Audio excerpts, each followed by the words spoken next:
Lincoln Continental 1980 to 1981. With the impending adoption of federal fuel economy standards, CAFE, making the large cars of the 1970s a potential financial threat to Ford Motor Company, for 1979, Ford and Mercury full-size sedans underwent extensive downsizing. Lincoln became the final American brand to release a downsized model range for the 1980 model year. In another extensive model change, the Lincoln Continental became the counterpart of the newly introduced Continental Mark V, the first Mark Series model range smaller than its predecessor.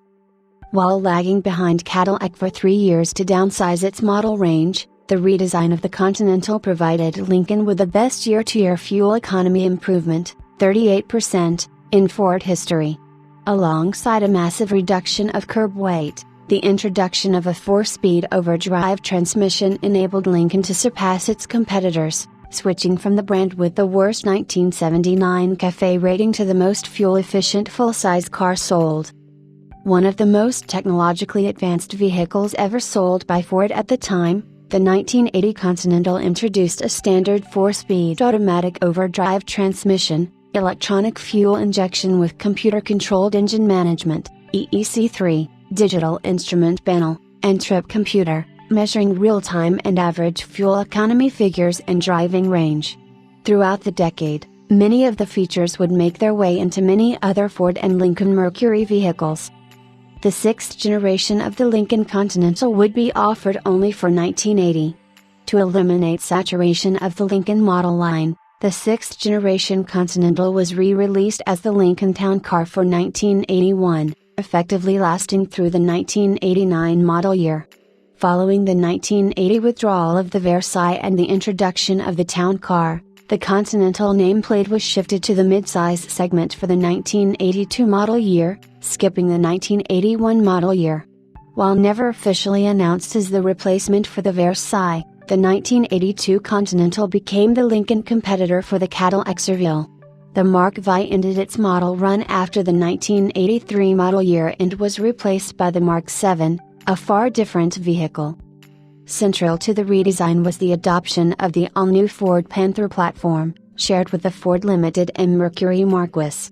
While retaining the body-on-frame layout of its predecessor and using a rear-wheel drive powertrain, the Panther platform made major engineering changes to lower curb weight. In addition, the chassis itself was smaller in several key dimensions. While only approximately 2 inches narrower, the 1980 Continental shed 10 inches of its wheelbase and 14 inches in length. In losing nearly 1,000 pounds of curb weight, the 1980 Continental came within 200 pounds of the curb weight of the compact Lincoln Versailles. In its focus on fuel economy, the Panther platform was developed without the use of the 400 or 460 V8s powering full-size Lincoln Mercurys throughout the 1970s. In their place was the first fuel-injected V8 engine produced by Ford Motor Company.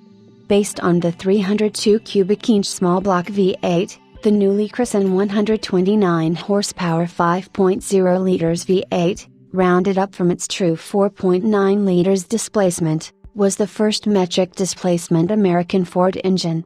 As an option, a 140 horsepower carbureted 351 cubic inch Windsor V8 was available. In place of the C6 3-speed automatic transmission was an all-new 4-speed automatic overdrive transmission, AUD.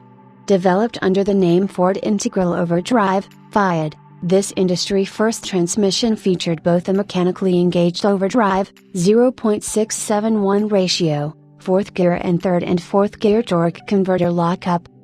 The new Panther platform allowed for changes in the new Continental's suspension geometry and many improvements were made to the power steering. With this, and the reduced overall size, the 1980 Lincoln Continental was able to retain the traditional big car ride and feel, while offering a major enhancement to its handling. Compared to the 1980 Continental's GM and Chrysler counterparts and the 1979 Lincoln models, the new car offered more agile maneuvering, as well as a reduced turn diameter by over 8 feet, compared to the 1979 Lincoln Continental. Although sharing a common platform and powertrain with the Ford Limited and Mercury Marquis, the Lincoln Continental was well differentiated from its counterparts. No visible body panels were common between the three vehicles. In contrast, the 1980 Continental was positioned as the base model of a Lincoln model line. The Continental Town Car, Town Coupe made its return as the top trim model. As all Continentals wore padded roofs, Continental Town Cars were largely differentiated by two-tone paint.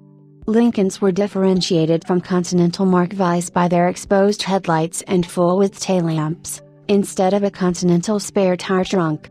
Two-door Lincolns can be distinguished from Mark V two-doors with their notchback roofline. They share a common wheelbase with four-door Lincolns.